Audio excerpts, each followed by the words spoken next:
שנולד אחר הסדר החוב. אתה יודע, אנחנו מדברים כאן על משרד האוצר, משרד התחבורה, משרד הביטחון. כל אלה בעצם עד היום לא באו ואמרו לצים או לחברה לישראל שמחזיקה במניות, לא, אנחנו לא מוכנים, אנחנו מתנגדים. זאת אומרת, אנחנו מדברים כאן על מי שאמון על אותם אינטרסים שאתה מדבר עליהם. אז קודם כל אני רוצה לעדכן. כולם ישנים? חד משמעי, כולם ישנו והיום התעוררו. שר התחבורה דובק בעמדה שלנו שאל למדינה להפקיר את האינטרסים שלה בנזיד עדשים. זה פשוט, אני מפקיר את האינטרסים ונותן לבעלי המניות חברה יותר טובה עבורם ותו לא. עכשיו, מה אנחנו פנינו? פנינו לבג"ץ. מה אמרה המדינה בעקבות בג"ץ?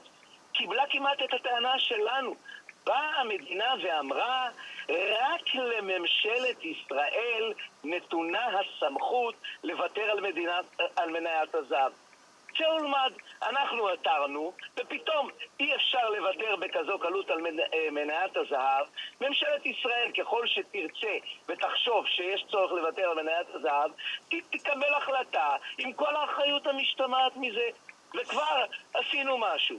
אתה יודע, אנחנו בין השאר מדברים על דילול האינטרסים בצים, בין השאר קרוב ל-70% ממניות החברה יעברו לנושים, והיתרה תיקנה, כך שבעצם אנחנו מדברים על אינטרסים שהולכים ונהיים יותר רזים. זה בדיוק הטעות הנוספת. כשהמדינה מכרה את עצים, מבחינתה יכלו חברה שוודית לקנות עצים. אממה, החברה הזאת הייתה מחויבת שעצים תישאר ישראלית.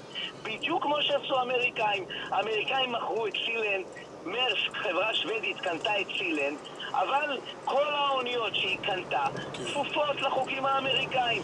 מעניין, אנחנו בעניין הזה חייבים לעצור, נראה מה יהיה עם זה מחר. תודה רבה.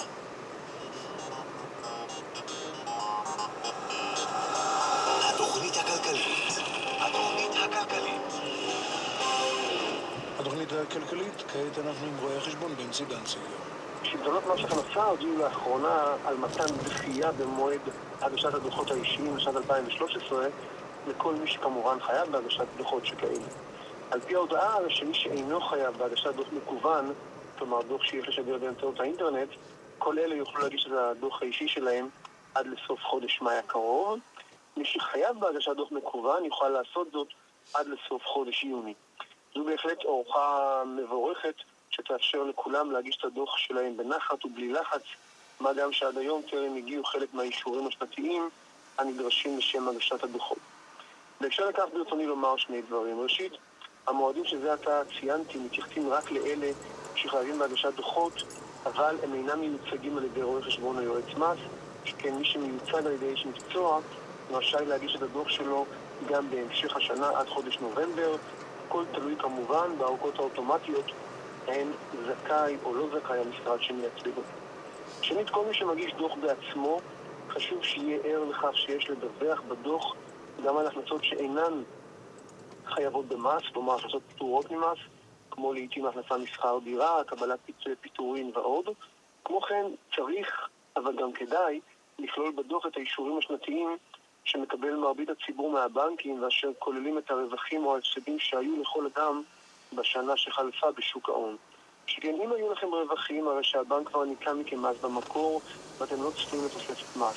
אבל אם היו לכם הפסדים ואם לא תכללו את האישור הזה בדוח שלכם, לא תוכלו לקזז את ההפסדים הללו כנגד רווחים עתידיים שלכם משוק ההון, או כנגד רווחים כבר ב-2013 אם היו לכם מבנק אחר. בקיצור, סתם תשלמו מס מיותר. ולכן גבירותיי ורבותיי, אם אתם מגישים בעצמכם דוח לשלטונות המס, אנא עשו זאת כמו שצריך. בסוף השבוע שעבר התקיימה ועידה לעסקים קטנים, ואז הגיע שר האוצר וביקש, קחו חרדים לעבודה, הוא מבטיח הם חרוצים ואינטליגנטים. השאלה היא עד כמה באמת ניתן להכניס אותם למעגל העבודה. אנחנו בעניין הזה ביקשנו לקו הטלפון את מוטי פלדשטיין, מנכ"ל קמח, קידום מקצועי חרדי. ערב טוב. ערב טוב. אתה יודע, יש הרבה פערים. אנחנו יכולים לדבר על העניין התרבותי, על העניין החברתי, על העניין הכלכלי. בואו אולי נתחיל דווקא בפער המקצועי. ניתן להכניס חרדים לעבודה בתחומים שהם לא כל כך מכירים מן העבר שלהם.